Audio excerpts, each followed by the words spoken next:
लाहौर और इस्लामाबाद के मौसम की तरह सियासी मौसम भी अबरालूद है, मतलब अबरालूद है इसलिए क्योंकि एक तरफ एहतजाज है, वो एहतजाज जो कि आपने आज देखा पाकिस्तान तहरीक इंसाफ ने किया, एहतजाज की कॉल भी दे रखी थी उस धांधली के खिलाफ या उस धांधले के खिलाफ जो पाकिस्तान तहरीक इंसाफ समझती है कि 2024 के इलेक्शंस के अंदर किया गया है। इंतखाबी उज़्ज़दारियां अपनी जगह, कानूनी मराहिल अपनी जगह, लेकिन पाकिस्तान तहरीक इंसाफ ये चाहती है कि IMF 30% नशस्तों का ऑडिट करे, दूसरी तरफ वो ये चाहते हैं कि सड़क को गरमाए रखें, तीसरी तरफ वो ये चाहते हैं कि पाकिस्तान के पार्लियामान के अंदर बाकायदा तौर पर रियासत के इदारों को ललकारा जाए और ये कहा जाए कि अगर आपने रेड लाइन लगा रखी है तो जहन में रखिए कि जिन्होंने रेड लाइन लगाई है उनके हाथ तोड़ दिए जाएंगे।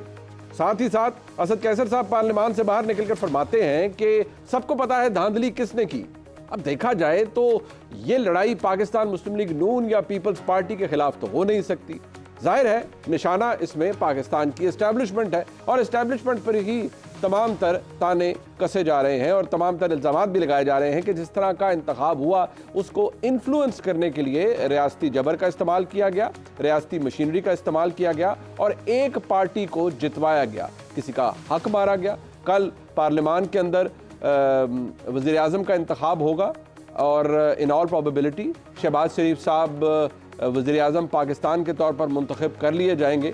लेकिन जनाब उमर अयूब साहब ये फरमाते हैं कि मैं शहबाज शरीफ को कभी भी मुबारकबाद नहीं दूंगा क्योंकि शहबाज शरीफ साहब गासिब हैं, वो किसी का हक मार कर यहाँ पर आए हैं, उनकी अपनी पार्टी किसी का हक मार कर यहाँ तक आई है। सवाल ये पैदा होता है कि एक ऐसी मईशत जो कि बदकिस्मती से लड़खड़ा रही है, एक ऐसा माहौल जिसके अंदर पोलराइजेशन उरूज पर है, एक ऐसा सूबा जिसके अंदर खैबर पख्तूनख्वा के अंदर एक इलेक्टेड वज़ीर आला मौजूद है जो कि हॉस्टाइल होंगे वफाक की तरफ और शायद वफाक हॉस्टाइल होगा उनकी तरफ। और देखना यह है कि ऐसे माहौल में पाकिस्तान सियासी इस्तेहकाम कैसे हासिल करेगा, मुआशी तरक्की कैसे कर पाएगा।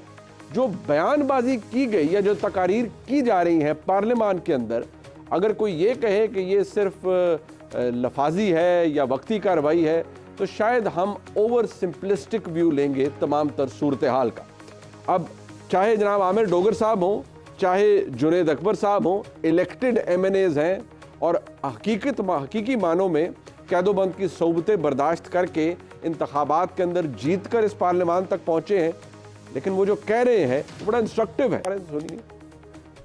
खासतौर पे मेरा पैगाम है उन लोगों को जो कहते थे कि इमरान खान के नाम पे कांटा लग गया है। कांटा लगाने वाले आंखें खोल कर देखें, कालो राज इस ऐवान में इमरान खान की तस्वीरों के साथ, नारों के साथ ये ऐवान गूंज रहा है। मैं उन लोगों को बताना चाहता हूं जो तू कहता कि इमरान खान का नाम लेने वाला कोई नहीं है, हम वो क्रॉस भी मिटा के आ गए और तेरे हाथ भी तोड़ देंगे इंशाअल्लाह ताला, ये गलती में ना आए। अब ये बात सख्त भी है, ये बात एक अलार्मिंग भी सूरत हाल की तरफ इशारा करती है। आमिर डोगर साहब ने ये भी साथ कहा कि मुस्लिम लीग नून को बताया गया है कि आपकी असल सियासी औकात या बिसात है क्या, यानी जितनी सीटें मुस्लिम लीग नून ने ली हैं शायद इस्टेब्लिशमेंट ने उन्हें बताया है कि उनकी तादाद तो बहुत कम है। क्या फरमा रहे हैं सुनिए। बताने वालों ने बताया यानी इस्टेब्लिशमेंट ने बताया। पाकिस्तान का सियासी माहौल जाएगा किस तरफ जहाँ इतनी ज़्यादा लड़ाई हुकूमत के पहले दिन से ही शुरू होगी। शायद रिपीट टेलीकास्ट है पिछले होने वाले इलेक्शंस का या इस दफ़ा कुछ मुख्तलिफ है। जनाब अहमद उवैस साहब हमारे साथ मौजूद हैं, मुल्क के सीनियर कानूनदान है और सीनियर रहनुमा है पाकिस्तान तहरीक इंसाफ के। बहुत शुक्रिया अहमद उवैस साहब आपका।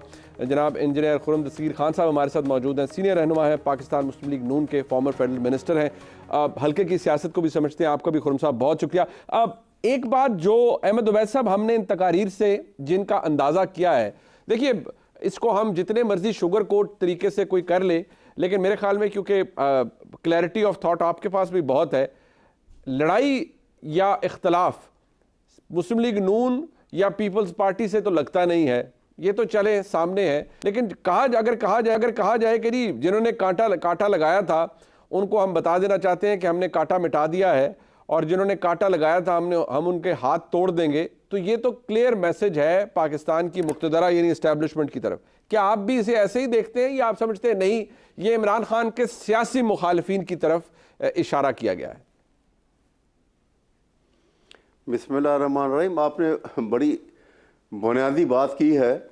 इसमें कोई शक नहीं है कि एस्टेब्लिशमेंट ने एक बहुत मनफी रोल प्ले किया है और अपने अपने जो एरिया ऑफ जुरिस्डिक्शन है वहाँ से तजावुज़ करके आइन को तोड़ के आइन ने बड़ी वाज़ेह तौर पे हदायत जो है एक हदूद मुतय्यन कर दी हैं हर एक के लिए। जहाँ उसने पार्लियामेंट के लिए हदूद मुतय्यन की, जहाँ उसने एग्जेक्टिव के लिए हदूद मुतय्यन की, जहाँ उसने इसके लिए अदलिया के लिए हदूद मुतय्यन की, वहाँ जहाँ दूसरे अदारे थे, क्योंकि इस्टेब्लिशमेंट जो है ना ये एक अदारा है, ये कोई इंस्टीट्यूशन नहीं है जी।